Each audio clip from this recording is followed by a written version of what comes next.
It's our responsibility as creatives to be those tastemakers in a way. This is where it can be helpful to use AI, and this is where it can be harmful. If humans stop producing relevant new content, the content sniffer, the AI technology, is only as good as the content that is currently written. And they go on your LinkedIn profile or they go on your website, they go on your blog, and the whole thing lights up and it's just all AI content. How are they supposed to trust you? How are they supposed to believe that you know anything?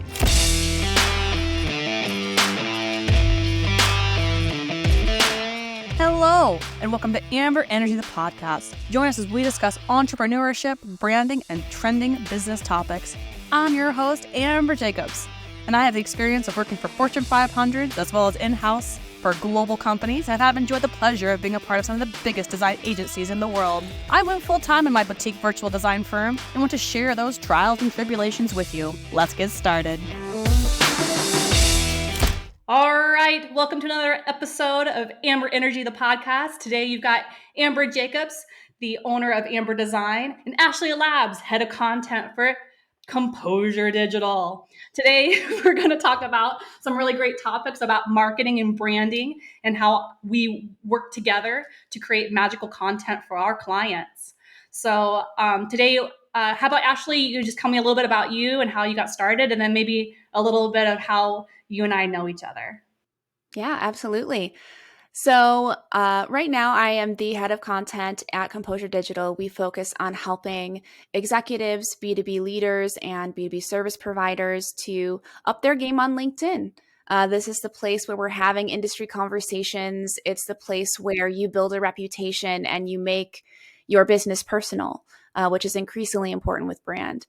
So that's where we focus now, but I have a long history starting out actually running a trade magazine for the indoor tanning and spa industry, which most people laugh because they get one look at me and I'm one of the fairest people you'll find. So no, actually I worked for 3 months for Seattle Suntan for a brief moment in time. Okay. So we've got some overlap there.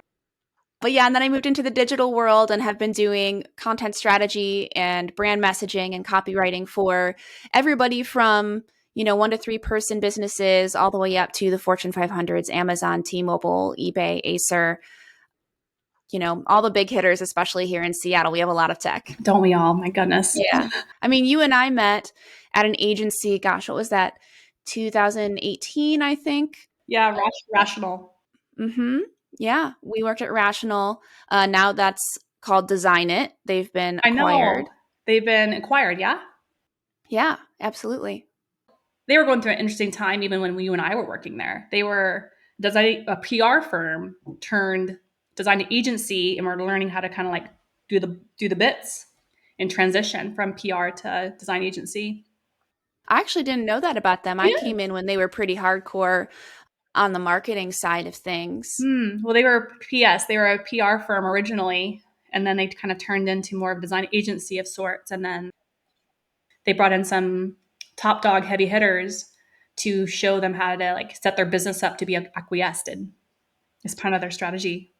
I think that we see that a lot at agencies. They expand, they contract, they change directions, because marketing is changing all the time. Content's changing. The way that we relate to these brands is changing all the time. And, smart businesses change with the times. Well, I think that's interesting too. And then we can go about this maybe in a different topic later, but that's sort of like the exit strategy, right? The owner, the partners of Rational, their rationale for leaving. Right. No, they have like bigger dreams. So they wanted to scale their business enough to be able to sell the business because they had other dreams and aspirations to build up a business big enough to have an exit strategy. And that's what, most of us need to have an idea, like being creatives, like what does that look like in 20 years when we want to be retired? Do we want to scale up our businesses and have enough residual income and bits coming in and have like a nice base of residual income, and then be able to have like cherry projects, then you're making a consistent salary and get interested buyers or a partner or somebody who wants to buy you out or buy your business. So I mean, all of us creatives kind of need to have that sort of in the back of our head at some point. Well, yeah, I think a lot like the brands that we work with, we are all becoming personal brands. Precisely. Part of the reason I changed directions in my business is because I was seeing how in the B2B world, it's really about those one-on-one conversations, those one-on-one relationships. And so you have to make the brand true through personal, individual, shared expertise and relationships. And I think much the same way, a lot of us as creatives are becoming independent brands. And we're seeing that a lot of the older agency models aren't working anymore. I think that we're seeing an increase in contracting and freelancing because the distributed model of agencies is what's taking over, and they need to be able to flex up and down with the market as it changes. That's part of the reason I went into business for myself, and I partner with people like you and other boutique agencies so that we can form a network of creatives that can accomplish really great work while not having the bloat and overhead and an unnecessary amount of hierarchy in our businesses. Precisely. Yeah, it's a good point. I was noticing that too. I've been in the industry. I graduated in 2008. So I've been in the industry for just a moment. And I saw that trend too. Like I saw some of my favorite agencies in downtown Seattle, have to like scale and contract all the time, depending on what businesses they had won or lost. And they would have to like scale up their business or downscale their business to that they had like a core skeleton crew that then they would expand and contract depending on what client they had won or lost. So I saw that volatility a lot in like the agency world. And I was like, man, that gotta stink. Cause they tried to hire, have like an on-staff developer, on-staff app developer, website developer, copywriter, video production team. They had all these, or photographers, and try to have everything sort of in-house as like a bit. And I was like, man, that's gotta stink. And then they would lose whatever client, big wig 500, Fortune 500 retainer client. And then they'd lay off all those folk that were no longer needed for that client anymore. And I was like, man, that's got to be like a really rough business model. And as a contractor, I kind of got caught up in it too. I'd get hired, fired, laid off, let go, in the agency world the first 5 to 7 years that I got out of college. And it was like, by observation, I was like, this is kind of a rough life. Like you're really never guaranteed a position, even if you are FTE. I realized that really you were kind of like always on the chopping block as a creative. Yeah, absolutely. I think that is a pattern that exists in a lot of different places and a lot of different industries. I was just listening to the Wall Street Journal's podcast today about the writer's strike that's going on Oh with my the gosh, Writers the Guild in Writers Guild. Hollywood. Yeah. And we're seeing, writers in entertainment, creatives in entertainment. It's becoming much more like the gig economy, which when you're operating within huge systems like it requires to make a movie or a TV show, that really does not work in your favor. But I think that in the case of things like marketing and branding creatives, we have a bit more flexibility in our model. And so we can have a lot more independent businesses that kind of are more of a collective and collaborate together we can have a good living and dictate the terms of how we work.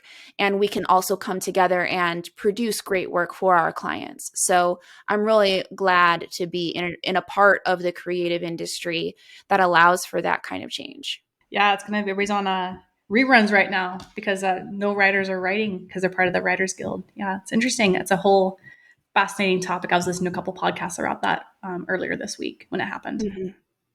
So one of the terms or one of the issues with the Writers Guild, not only is it royalties, but it's also around this AI technology. What are your thoughts on that technology? Yeah, I saw your blog earlier. You're writing on LinkedIn earlier about it. So tell me about what your thoughts are for the podcast. Yeah. I'm not an AI detector. There are AI detectors, but I've definitely come across my fair share of content that I'm like, this is either not good or written by a robot. Especially lately. And I get the feeling sometimes that, there's some really generic stuff out there that I'm like, I don't even think anyone tried to write this. I think this came straight from some software. And, that doesn't help us stand out. That just creates more noise that we have to cut through. That's not an advantage to anyone. And I think that, what I wrote in my post that you're referring to is talking about how AI is valuable and it will change the future of work. I don't have any doubts about that. And I don't think that it's innately bad. But we have to protect some things as things that are better done by humans. And I think that when we talk about, of course, my world is the content world. When we talk about writing and expressing our ideas with words, there's a certain amount of like research and outlines and topic ideation that can be a little bit faster when we use AI. But the best ideas are the ones that connect with people and the ones that inspire action. And we do that when we're able to effectively tap into emotions and purpose and understanding of each other. And I think that that only happens when we do the hard work of grappling with those ideas and talking to other people. And so for that reason, I think that there are limitations on the effectiveness of what we do if we're just outsourcing all the hard parts, every part of the content process out to AI. And it's our responsibility as creatives, I think, to be those tastemakers in a way of, this is where it can be helpful to use AI, and this is where it can be harmful to use AI, because the reality is that if you're relying on technology and you're relying on a non-human source to create for your brand, you can undermine the trust of everything that you're building.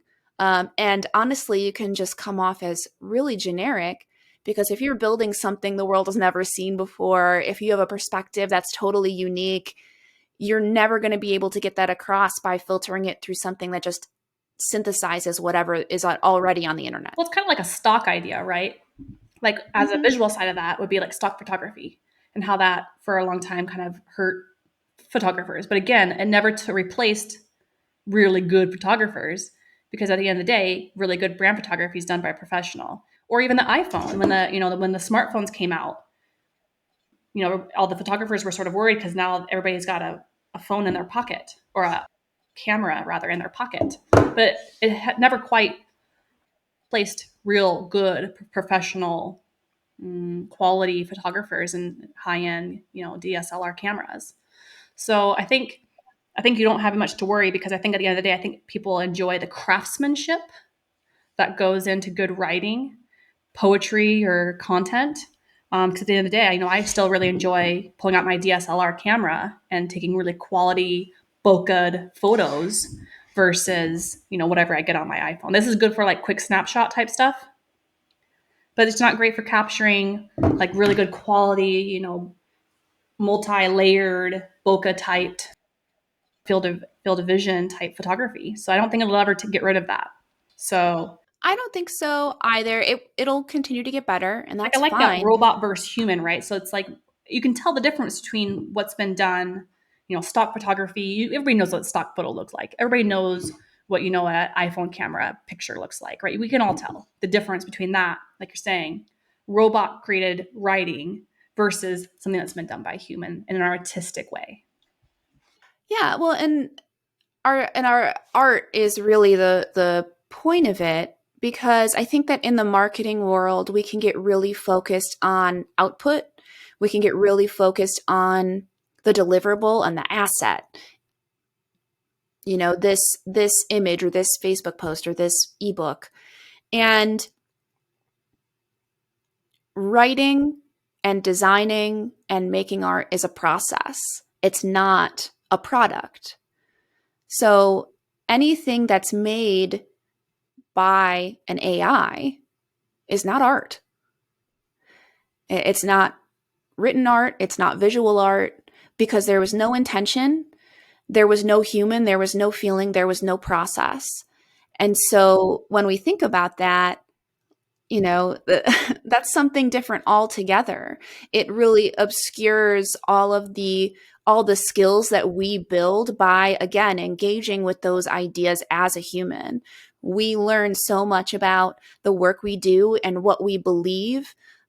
We learn about our mistakes, by engaging with those ideas. And I would hate for people to be so quick to outsource all of the hard parts to AI, because it's what makes us better people, and it also leads to better businesses. Well, I think we can use it as a great tool. I was kind of contemplating on like how we're going to use AI in the creative industry. And I think it's going to be an interesting tool, to be able to scrub the internet of all the previous content to create new content and use it as a tool and maybe like a great brainstorming mood board type mock-up idea grabbing tool that then we then humanize and massage and make art out of. Yeah, I think it becomes very much a gray area where that stops and starts. Right. Because again, if you lean too heavy into the AI, it's just like taking AI's ideas and copy editing it, or just, doing a little photo retouching to it. That's not art either, right? Like, No. that's not human. Well, you It's can go talk about that. We can go have a conversation about fine art and Duchamp and his urinal, art piece that I know. And really shook the whole scene of his era. I think that the concept of art, written or visual, is a complicated one when it comes to marketing, because people want ROI. Well, yeah, at the end of the they're day, that's really what. There we go. That's really what it's all right. about. Like marketing, But good visuals and good strategy and good copy are beautiful, but if they don't create ROI and sales, then you're dead on arrival. right. But what creates ROI? Loyalty, Human trust. Where trust. does that come from? That comes from aligning on your values. That comes from understanding what your audience wants and needs. And that is human relationship. That's where that comes from. So we have to be careful how we use these AI tools to make sure that we aren't just leaking the humanity out of our brand, because ultimately your business is full of people, and they need to be following through on that experience and those values and everything. So, I just think that there is value in ROI. Like, I don't think many people think about it as an art. They're not thinking about the art of writing. They're not thinking about the art of design when they're hiring a marketing agency. But you're hiring people who are holding those values and those feelings close in their work so that it can be effective. Yeah, I think, that's very correct. Because at the end of the day, as you and I all know, it's all about people. It's all about people connections. And that's what makes most humans happiest, is when they've made great human connections. Making time for people, making time for connections is what makes most humans happy. Yeah. Well, I'd love to paint a picture for you on this, because this is what I think about in my work. So I'm working with like executives in these businesses, right? They're experts in their fields. They're very, very not only smart but wise. Of course. And I work with them to help bring their vision, their voice, their stories to life. But imagine outsourcing that to an AI. I know. You can't because it's just going to spit out a lot of generic content for you. And even if AI gets to a place where it can produce higher level content without someone having to fuss a lot over it, to be honest, there are tools that can identify AI written content. So what would happen if you are a B2B service provider? What would happen if someone went on your LinkedIn, and I don't know if this exists, but it feels like it's a mere moment away if it doesn't. What if someone turned on their Google Chrome extension for AI content detection? Yeah. Yeah. And they go on your LinkedIn profile, or they go on your website, they go on your blog, and the whole thing lights up and it's just all AI content. Like, how are they supposed to trust you? How are they supposed to believe that you know anything? And that's why I say that writing is not the product. It's being able to engage with your ideas and communicate them in an empathetic, interesting, unique, ownable way. Like, you don't own content that's produced by AI the same way that you produce content. You own content you produce yourself. Yeah, humans are, we should use our frontal lobes. We're smart and we're smart people. We're smart organisms. And we should use our frontal lobes and not Use it or rely. lose it. Yeah, we should use it. And honestly, it goes back. I was kind of interesting to read a little bit about, the technology of AI and how it works. And, AI technology and this writing world or creative world is only as good as the content it can sniff out on the interwebs. So if humans stop producing relevant new content, the content sniffer, the AI technology, is only as good as the content that is currently written. Well, yeah, and as more content becomes written by AI and it creates noise for itself, I mean, who knows? I think that there are things that are in AI that AI can detect other AI It written can, yes, content. it So can. it's not just iterating on itself. But if you've ever tried to iterate on like an AI image over and over and over again, it becomes this just terrifying distortion of itself. It's a really weird experience. But I think That's what I'm trying to say is that it's only as good as what humans create. Mhm. So that's why humans need to keep creating relevant, beautiful art content, because if we don't, then AI will have nothing to work off of. So the tool will be dead on arrival. Well, I mean, that's a big incentive for people to not do it, More actually, people need to right? know how this AI technology works. It goes around sniffing the current interwebs of all the content humans have created to, it sniffs over here and it sniffs over there. And, and it brings it all together and creates its unique version of what it's found on the Quote, internet. unique. Yeah. Unique, air quotes right there. Well, I think that's something that a lot of people, not just creatives, but people who want to be thought leaders are worried about. They're worried about doing the hard work and putting their ideas out there and then just having it scraped by AI and synthesized so that someone else can take credit for it. I hate that. And I think that there should be more protection around that.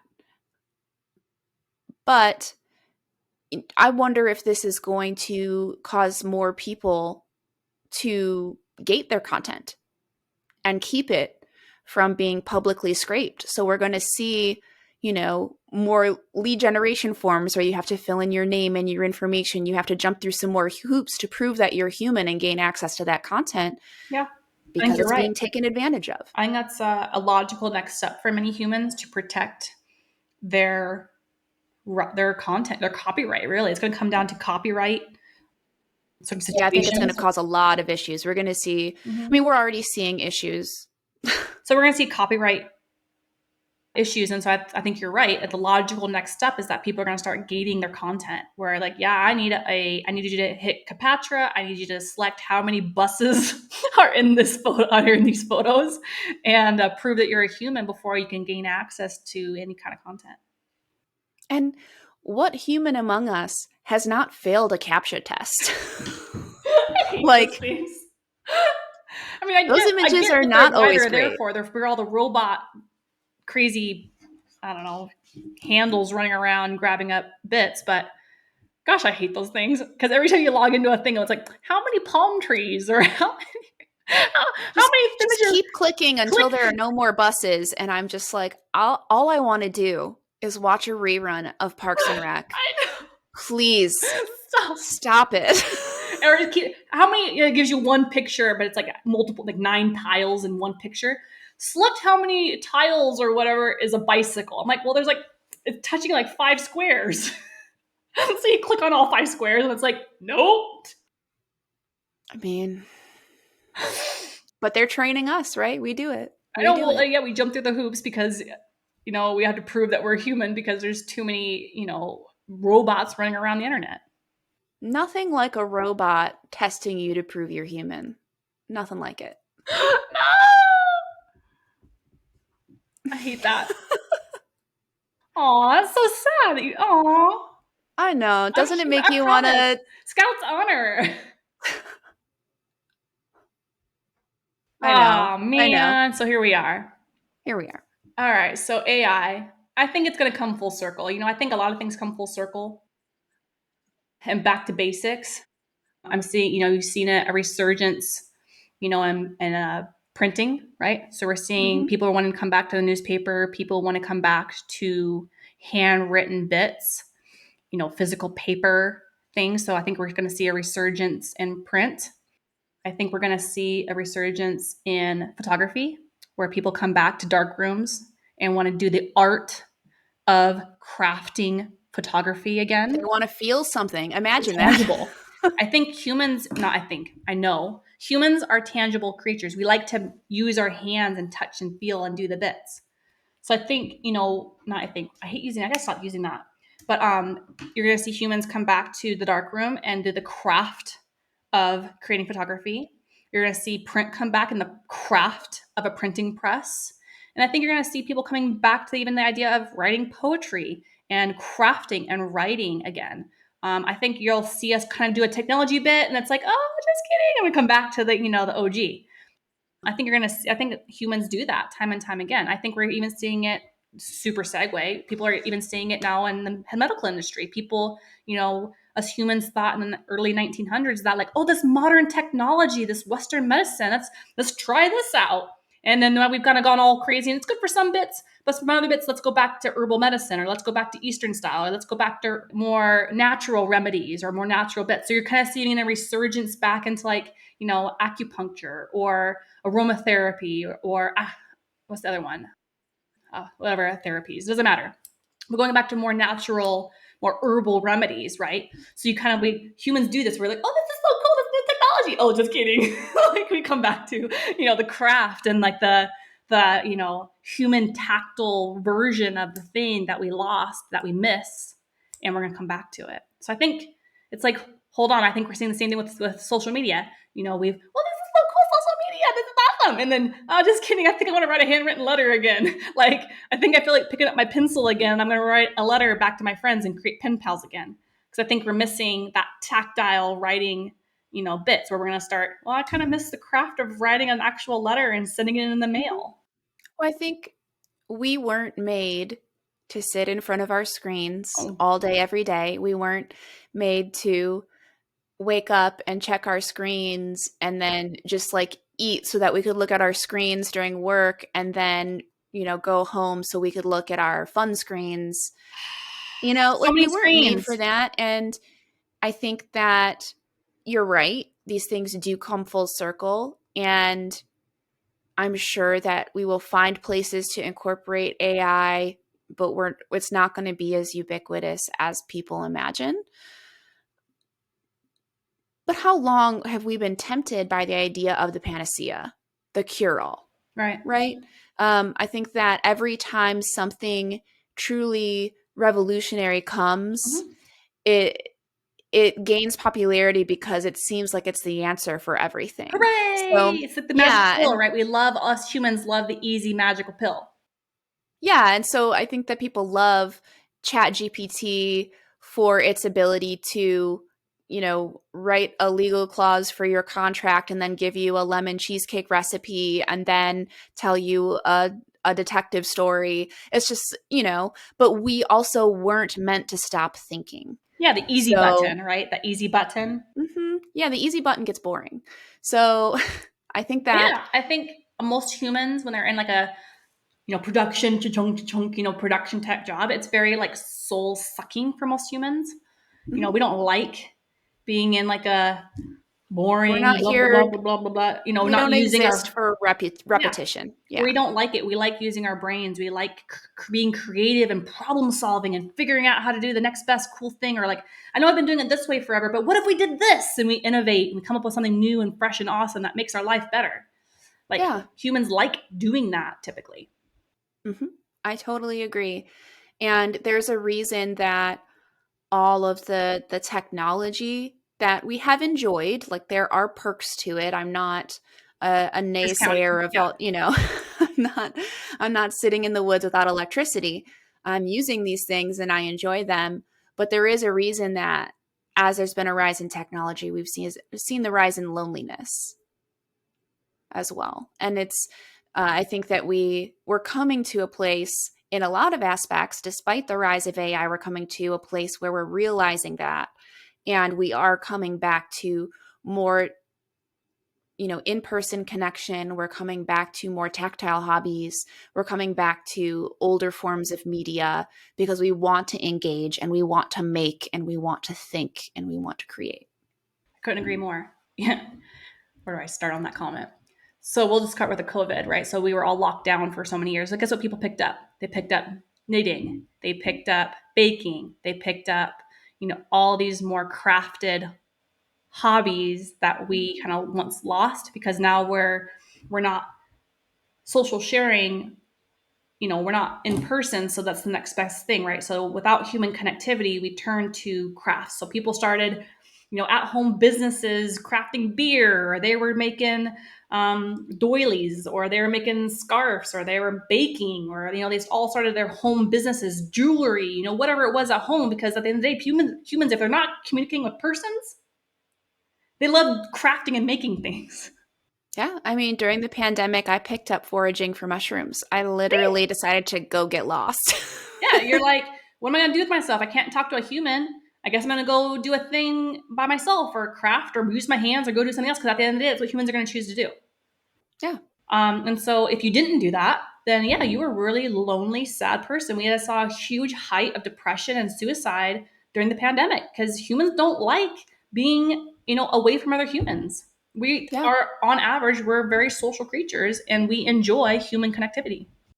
Well, and just to bring that back to the idea of brand for a moment, that's the reason brand needs to feel personal. That's the reason brand needs to feel human and rooted in emotion.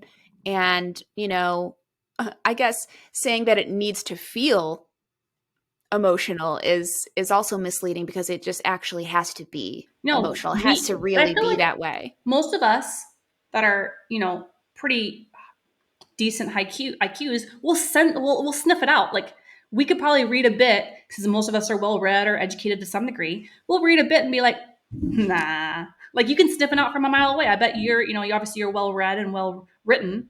I bet you can sniff out AI created copy a mile away. I have my guesses. Yeah, you have your presumptions. I have my guesses. Yeah. Because if you are a craftsman in your field, you can sniff out the lack of craftsmanship a mile away.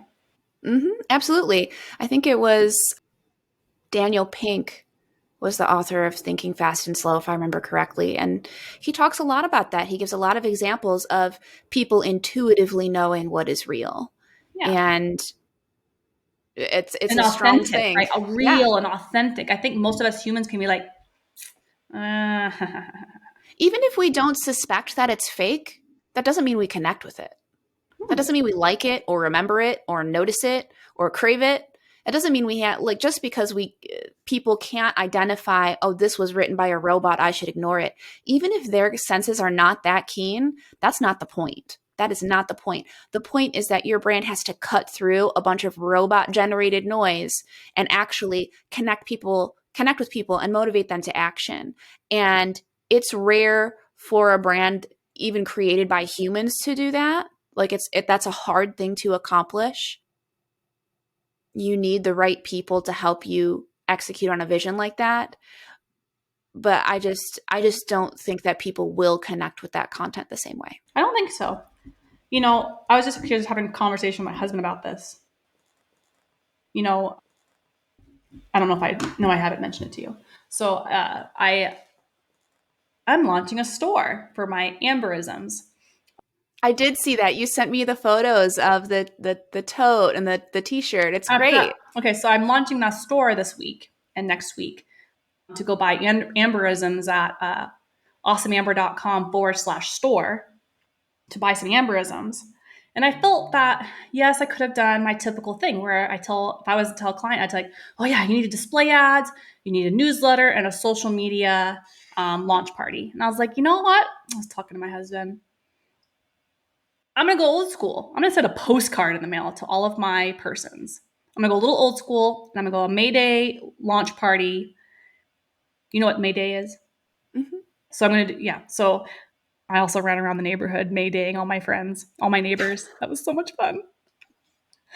Do you want to explain for your audience? Okay, so May Day is actually a really old, I think it's Roman or Greek era tradition where on May Day happens to be right between like spring and summer solstice, where the days are starting to get longer.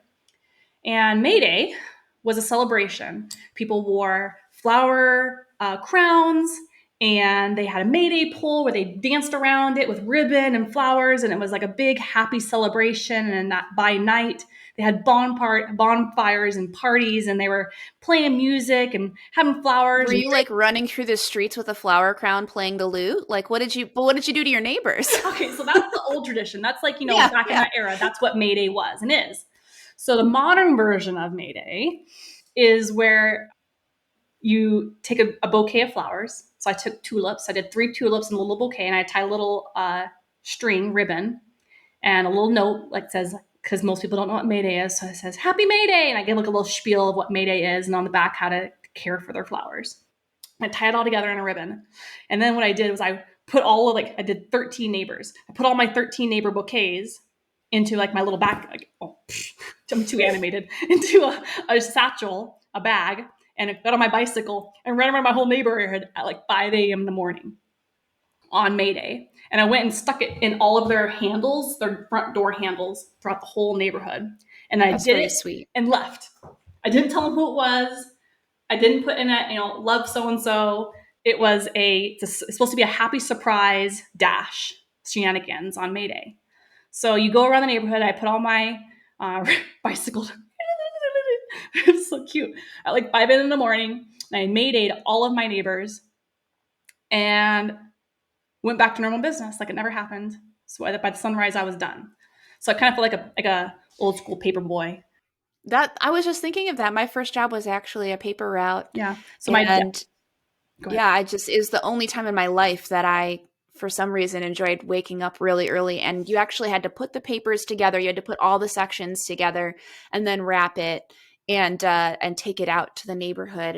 And I liked to do it before people woke up because it was also very hot in the summers in Michigan, which is where I'm from. And Mhm.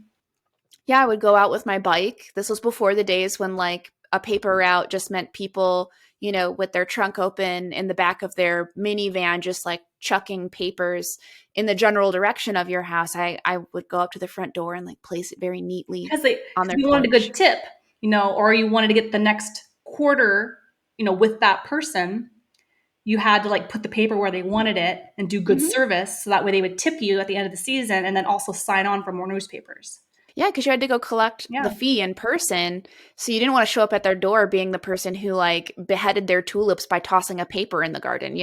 So it's so funny you say that is because my dad would speak. My dad's one of his first jobs was also a paperboy route. So my Hmm. dad had like always told me as a kid, like all of these like great stories of him and his first job as a paper boy and how like, well, this neighbor wanted it in this mailbox and this neighborhood wanted it on the welcome rug this way, or some people wanted it through the drop box or whatever. So you had to like remember. He said you had to remember where everybody wanted their paper, and then at the end of the season, yeah, you got to go collect the fee and then ask them to sign up for the next quarter. And he has like all these funny stories, being a paper boy, in Spokane, Washington. I love that. So I I have fond think memories of it. So then I guess what I did, I called my dad right after I had done May Day. And I was like, Dad, I too was like a little paper boy. This last was this morning. I ran around all the neighborhood and I May Day'd everybody. He's like, good job, that's so good.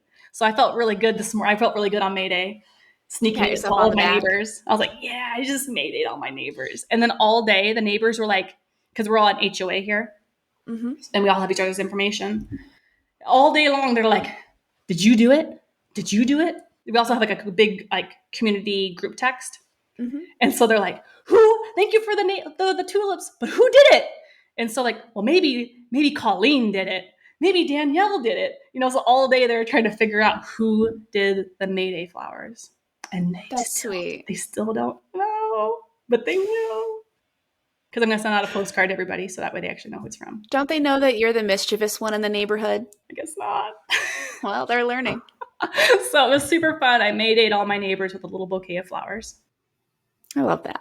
It was fun. Anyhow, so a little old school, right? So that's super old school style, like to go paper route, wake up at the early morning, before dawn, and go out and deliver all of my bouquets before they all woke up and came and started their days. Yeah, that's a really niche tactic.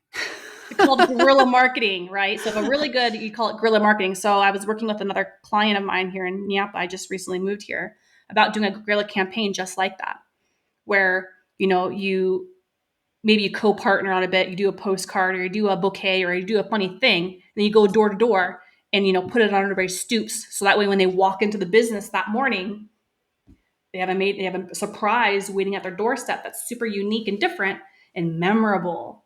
And I think, this is where I was talking to my husband about, like, he's like, now I get so bombarded with email newsletters. I delete half of them now because I don't even want to, it's just too many. And so I was like, yeah, that's why I think I'm going to do this postcard thing, because I think people really enjoy getting a postcard in the mail versus another newsletter that they're just going to delete because they don't have time for them all, because there's just too many of them. Mm-hmm. So It's true. So I'm going a little old school on this campaign and going a postcard. And then I was like, well, what's going to be something that they're actually going to keep and maybe put on their tack board, right? Like, what's going to be something actually that they keep? So I also did something unique that I'm pretty sure they're all going to keep and maybe put on their tack board and remember me for later. Because it's all about, being top of mind, being unique, what sets you apart, being a little different. I've always done like handwritten cards, like thank you cards or whatever. I've always done that throughout, ever since I was middle school. When I was interviewing for jobs, I'd always send a thank you card in the mail to my interviewee. And that's just been a little small thing that I've always done ever since I was a kid. Now that's a rather impossible thing to do. No, it's not. For when you're looking for jobs, I have no idea. I wouldn't know. I mean, a lot of people are working from home now. I mean, Yeah, you can send an email. You can send cool email true. things, but yeah, you can send emails, but you can look up any business. So if anybody's got a business license, you can look them up and look where their address is. Sure, yeah. But again, a lot of people aren't in the office anymore. Yeah, it's hard. Yeah, you're right. So I guess you'd have to send it to the headquarters, and then hopefully they get it from there. Yeah. But you can look up any business through the True, Secretary of State for any state out there. You can look up any business address. If they got a business license, they're registered online. You won't be hiding from me. Amber's going to find you. Those reports. I know you got them. I know where you live. This sounds like the beginning of a horror movie. I know. Well, it's public access. Didn't you know that? Yeah. Oh, yeah. For sure. But most people don't know Absolutely. that. So you can look up any business in any state by going to the Secretary of State, doing a business lookup, and you can look up any business as long as you know the governor's name or like the manager person, owner of a business, its name, full name, and their business DBA. You can look up any business and find out their address. No problem. Awesome Amber coming to a mailbox near you. I may or may not have done that for my post office fun that I just did today. I believe it.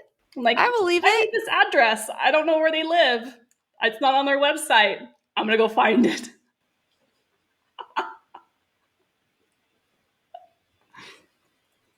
But it's all for a good reason. It's all for a good cause. Because I want to send you a silly postcard in the mail. It's all right. for a good There's no malicious intent. There is a lot of effort, though. It's a lot of effort. Well, that's because I care. I do it because I care. I genuinely want to connect with you, and I genuinely want to send you a lovely bit to make you smile. Yeah. I think that is something that I like about working with you, is that you're a very caring person, and you do go the extra mile to show people that. Thank you. Yeah. I like concluding, and I like bringing joy to people. Because it's like, for me, my art, my designs, is like the penguin and the pebble. And it's like, you get out there and you're like, I hope you like my pebble. I've made this special thing just for you. I think it's going to be awesome. I hope you like it too. That's so cute. Is that a kid's story? I'm not familiar with it. You never heard of the penguin and the pebble? No, I'm totally out of the loop. Okay, so this is actually a real thing. So the penguin and the pebble. So penguins, when they go to mate, the male penguin goes and gets a really cool shiny pebble on the shore. I forget what breed of penguin this is or species. And they present it to the female penguin. do you like my pebble? Will you marry me for like, because they mate for life. Will Yeah. you be will you marry me? And it's the penguin and the pebble, right? And like, if she Aw. likes the pebble, all right, I'll marry you. If she doesn't How like the many pebble, carrots is this pebble? yeah. So penguins do this. And I think even the bird species, a lot of birds do this with like, Sure. Yeah, they males do it present with like gifts. an exotic dance, or they do it with gifts or a special nest area. And the Mhm. male goes on display. Look at me, I'm so awesome. I got this cool dance. So a lot of birds do it, but penguins do it by a pebble. That's very sweet. So it's like, will you marry me? I think this pebble is really beautiful. I hope you like it. And that's branding in a nutshell, folks. Just making a shiny pebble for your customers to love so that they want to marry you forever. That's really what it's all about. That's it. So that's my penguin and the pebble story. Like, That's very cute. I that's like how I it. feel when I just send my designs off. I'm like, I made this really cool logo. I hope you like it. Yeah. I don't know what to say. It's ridiculous. Even though I No, think, it's not ridiculous. It's so earnest. It's honest, I like think it's how you most of us little creatives are. We really put most creatives. We really put our like heart and soul into our designs, into our creativity, and it sounds like a cliche, but we really do. we really put our hearts and souls into our work for other people to critique. We're really trying to make things better for our clients. And I think that there's a lot that goes unseen. Mm-hmm. And one of the hard things I think about what we do is what anyone is trying to sell. It's like you don't need your client to be an expert in what you do. They don't want to be an expert in what you do, but you also want them to appreciate what you do. Yeah, right tool And for I the think right that's job. exactly. And I went to this networking event last week, and Oh yeah, I meant to hear all about this. yeah, not the speech. I just spoke at a conference in DC, but I went to another networking event last week Oh, locally here in Seattle. And man, I just had a really disappointing moment that I was unprepared for, tell me where it's bringing a lot of these ideas together, where I was talking to the founder of a startup, and I was asking all about his business. And a lot of the new startups, they have AI incorporated into their business model, so of course they think AI is great. No problem with that. But then when they ask me about what I do and I talk to them about it, they I just don't think that they understand or appreciate sometimes, like people who are super tech focused, it's like harder for them to see the value of human work or something. I don't know.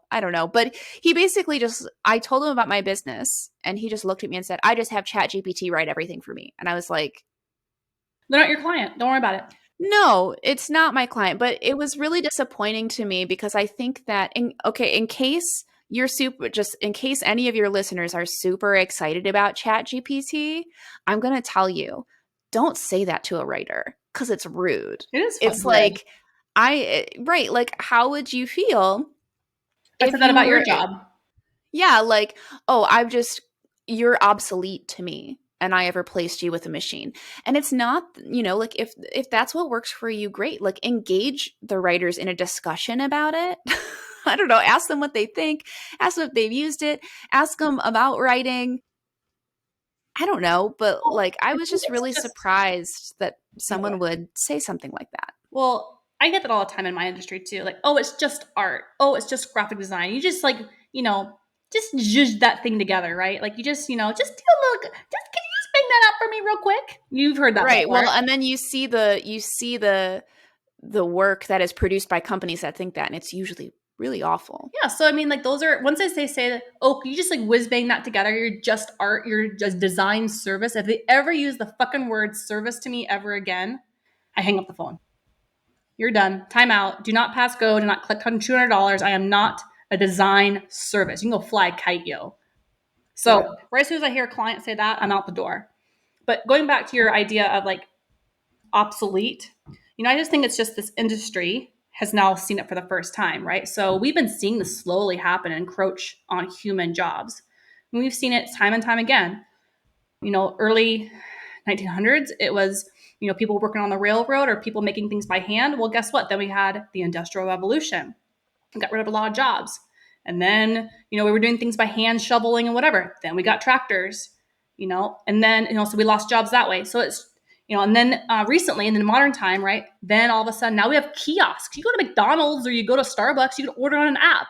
You can order on a kiosk. Many banks now have a kiosk for a bank teller. There's no more bank tellers. You go to the grocery store, there's no more human checking your groceries. You can self-checkout.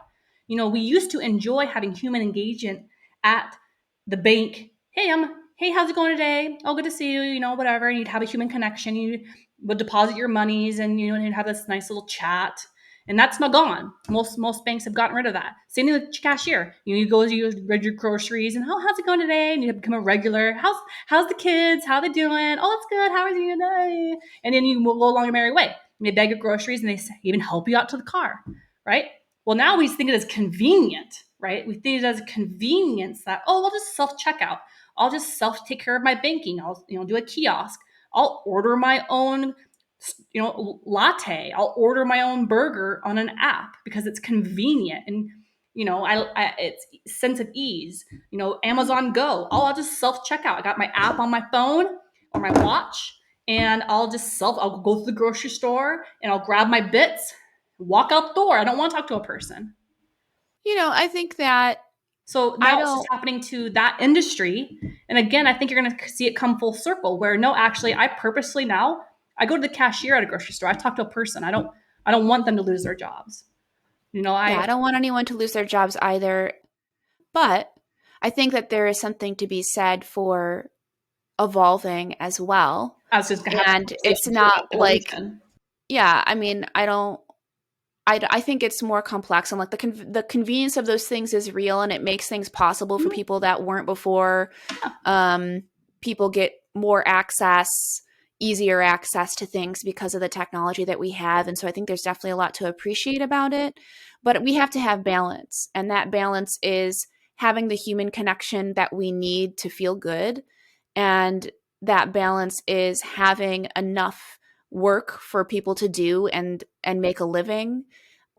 And that balance is not giving up our community for the sake of our technology. So I think that it's a real balancing act, and there are, pros and cons every step of the way.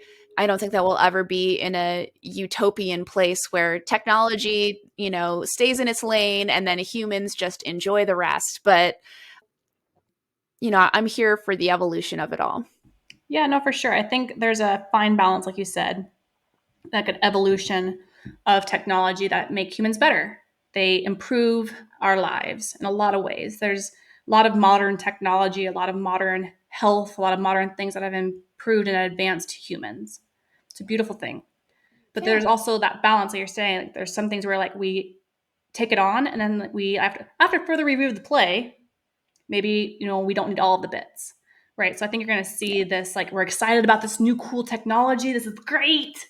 And then we're going to be like, yeah, maybe that wasn't exactly the great idea. And we're going to backpedal on a couple of bits, but keep the cherry pick the bits that we like and that were successful and that did work. And then maybe toss the rest. So I think you're going to see the same thing with this chat GPT does. Yeah, we've definitely seen each wave of technology have its bubble, have its maximum saturation point, and then find its place in an ecosystem of things. And I don't think that AI will be any different. We have technological frontiers beyond AI to explore, and we'll get to those soon enough. But in the meantime, I think that it's our role as creatives when it comes to AI. Of course, there are many applications for AI, but for the parts that relate to the work we do, it's our job to really be stewards of ethical use and help businesses make sure that they're not jumping in too hard, too fast in areas that actually undermine the trust of the customers that they value most. Couldn't agree more. I think that's one of the big things that that Writers Guild is kind of hitting on right now, like the ethical usage of AI, when it's appropriate to use and when it's not. And I think that's going back to that, what you just said, that the stewards of ethical usage. Yeah, absolutely. Boy, I didn't think we were going to get in so deep into AI in our conversation today. Oh, you don't need to apologize. That's just the way these conversations go. You just never know. They kind of go, I don't really structure my podcast. They kind of just organically work themselves out. I'm like, we'll just have a couple of kickoff questions and we'll just see where the conversation goes. Yeah, no, I think that it's gone to a lovely place, and we have to reflect on these things. Again, we have to engage with the ideas. We can't, outright discount this technology just because it's uncomfortable or new or threatening or whatever else. Yeah. We have to be stewards of it, and that means we have to engage with it and have these kinds of conversations. So thank you so much for bringing me on to do that. Yeah, I think it's great. I think, like with many things, you need to engage them. You need to face them head on rather than suppress and avoid them. Yeah, So, absolutely. so I think it's a good thing that we're having these creatives are having these types of conversations, and then almost like beating clients to the punchline of, well, now I don't need you anymore. I'm going to go get a kiosk, right? I'm going to go get an AI technology. I don't need humans anymore. Well, I think you're going to see even a resurgence back to humans in some of those industries where we've lost that personal touch, that personal connection. Yeah, So I think that it's going to be that. as long as your customers are humans, you're going to need humans somewhere in your business, because if you didn't, we'd just be replacing CEOs with AI. Like, And we're not doing I that. don't care We who you need are. humans. There's not a single human out there that I know of that enjoy automated phone systems. Not a single one that I know of. I hate them. We could talk another whole hour about that, but I can't. Anyhow, any other upcoming events or speaking engagements or things that you're going to be at coming up? I just finished up giving a talk at Digital Summit in Washington, D.C. We were talking to marketers about how to use LinkedIn to actually increase the reach of your B2B brand. That was great. I got so many great questions. It was a wonderful time, and it was lovely to see DC with all the cherry blossoms in bloom. Oh, it must be epic. Can we see a recording? Do you have a podcast, or is there any kind of recording, or did they send No, out? unfortunately not. I was sad Oh, about bummer. that. Yeah, I know. I think this was Sometimes their the first summits year will do back after that, the Yeah, I think this was their first year back after the pandemic, so that kind of stuff is still like ramping up. Where But can people reach you? Where can people find you? Where can people reach you? absolutely, great question. Best way to find me is on the website, which is composuredigital.com. And if you want to reach out to me directly, just Ashley, ASHLEY, at composuredigital.com. Of course, you can find me on LinkedIn if you search. Amber will have my first and last name on there, so you can find me easily. Yeah, those are the best places to find me for now, but more to come for sure. All right. Well, thank you so much for your time today. Happy Cinco de Mayo to you. Happy Cinco de Mayo. And I hope you have a margarita, some tacos, and some talks tonight with wonderful friends and family. And Me too. Until next time. Until next time. Thanks All so right. much, Amber. Thank you. Have a great day.